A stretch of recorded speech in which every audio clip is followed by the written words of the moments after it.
We will continue with the true X-Men. Follow along with me in the book of Jasher. We're in chapter 34, verse 38. And when Simeon and Levi had gone forth from the city, the two young men that were left, remember those two dudes that got away, they killed 18 of them and 2 of them got away, who had concealed themselves in the city and did not die amongst the people of the city, rose up, and these young men went into the city and walked about in it, and found the city desolate without man. Desolate without man. Simeon and Levi destroyed this place by themselves, man. True X-Men, two powerful people. And only women weeping. And these young men cried out and said, Behold, this is the evil which the sons of Jacob the Hebrew did to this city, in their having this day destroyed one of the Canaanitish cities, and were not afraid for their lives of all the land of Canaan.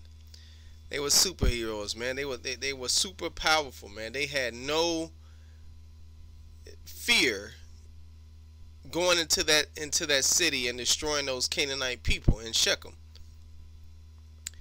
And these men left the city and went to the city of Tapnach. And they came there and told the inhabitants of Tapnach all that had befallen them, and all that the sons of Jacob had done to the city of Shechem. And the information reached Jasher, king of Tapnach, and he sent men to the city of Shechem to see those young men. For the king did not believe them in this account, saying, How could 2 men lay waste such a large town as Shechem? Because they superheroes, man. And the messengers of Jasher came back and told him, saying, We came unto this city, and it is destroyed. There is not a man there, only weeping women. Neither is any flock or cattle there. For all that was in the city the sons of Jacob took away. It's really only 2 sons of Jacob took it away. And Jasher wondered at this, saying, How could 2 men do this thing, to destroy such a large city, and not one man able to stand against them?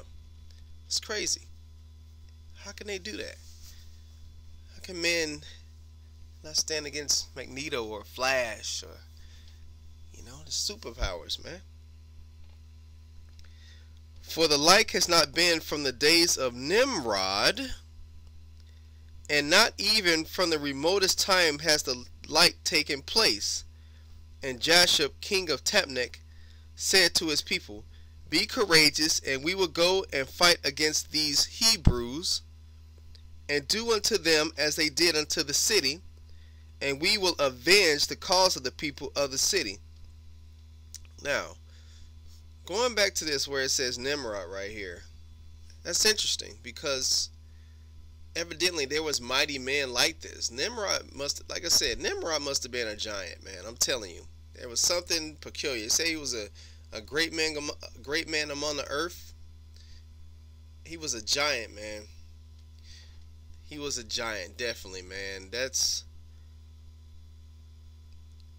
But them being Hebrews, remember, I forgot what chapter and verse it is. They said that Hebrews are like grasshoppers to the giants, at one point. So, and Jasher, king of Tapnach, consulted with his counselors about this matter, and his advisors said unto him, Alone thou wilt not prevail over the Hebrews, for they must be powerful to do this work to the whole city. Very good counselors, very wise. If 2 of them laid waste the whole city, and no one stood against them, surely if thou wilt go against them, they will all rise against us and destroy us likewise. Very smart people here. But if thou wilt send to all the kings that surround us, and let them come together, then we will go with them and fight against the sons of Jacob. Then wilt thou prevail against them. And Jasher heard the words of his counselors, and their words pleased him and his people. And he did so. And Jasher, king of Tapnach, sent to all the kings of the Amorites. Alright, I'm going to tell you, that surrounded Shechem and Tapnach, saying, now you remember, I can explain to you about the Amorites. Now, I know for certain that the Amorites were giants. How do I know the Amorites were giants? Well, it's simple. If you go to, let's see, where did I write that down? If you go to, let's see, Joshua chapter 12, verse 1 through 6, you talk about Sihon, and Sihon was Amorites. They were giants. Og, he was giants. He dwelt in Ashtaroth. Sion in Amos chapter 2 verse 9, these were Amorites. Deuteronomy 1 verse 27 through 28, Amorites were giants. No question about it. Amorites were people of giant stature. So now we know why in the Bible, when the Most High told the Israelites to go to some of these towns to leave not one person, is because something was wrong with those people. They were giants. They wasn't just any type of people. They were actual giants. There was something wrong with them, with those Rephaims, with those Anakim, all that. They were actual giants. All right. So let's continue. All right, where was I at? All right. Go up with me and assist me, and we will smite Jacob the Hebrew and all his sons and destroy them from the earth. And thus did he do to the city of Shechem, and do you know not of it? And all the kings of the Amorites heard the evil that the sons of Jacob had done to the city of Shechem, and they were greatly astonished at them. And the 7 kings of the Amorites assembled with all their armies, about 10,000 men with drawn swords, and they came to fight against the sons of Jacob.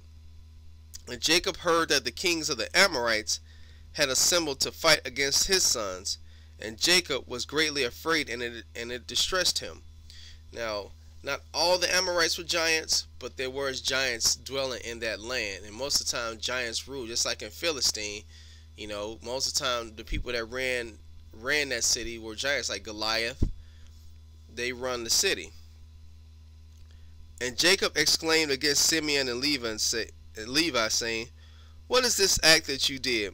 Why have you injured me, to bring against me all the children of Canaan, to destroy me and my household? For I was at rest, even I and my household, and you have done this thing to me, and provoked the inhabitants of the land against me by your proceedings. And Judah answered his father, saying, Was it for naught my brothers Simeon and Levi killed all the inhabitants of Shechem? Surely it was because Shechem had humbled our sister, and transgressed the command of our power to Noah and his children. For Shechem took our sister away by force, and committed adultery with her. And Shechem did all this evil, and not one of the inhabitants of his city interfered with him to say, Why wilt thou do this? Surely for this my brothers went and smote the city, and Yah delivered it into their hands, because the inhabitants had transgressed the commands of our power. Is it then for naught that they have done all this? And now, why art thou afraid or distressed? And why art thou displeased at my brothers? And why is thine anger kindled against them? Surely our power, who delivered into their hand the city of Shechem and his people, he will also deliver into our hands all the Canaanitish kings who are coming against us, and we will do unto them as my brothers did unto Shechem. Now be tranquil about them, and cast away thy fears, but trust in Yah our power, and pray unto him to assist us and deliver our enemies into our hands. And Judah called to one of his father's servants, Go now, and see where those kings who are coming against us are situated with their armies. And the servant went and looked far off, and went up opposite Mount Sihon. There's that word Sihon. Remember I told you about Sihon. And saw all the camps of the kings standing in the fields. And he returned to Judah and said, Behold, the kings are situated in the field with all their camps, a people exceedingly numerous, like unto the sand upon the seashore. Now, I am getting excited, because we're going to start seeing some real action here real soon, man. And you are not going to believe the things that these Hebrews are going to do to these. I'm guarantee you there was giants in the midst of these people too, and what they're going to do to them. Praise Yah, man. Praise Yah that he delivered these nasty Canaanites into the hands of the Hebrews. Praise Yah. All right. I hope you enjoyed that. That was excellent. I will get at you on the next one. Shalom.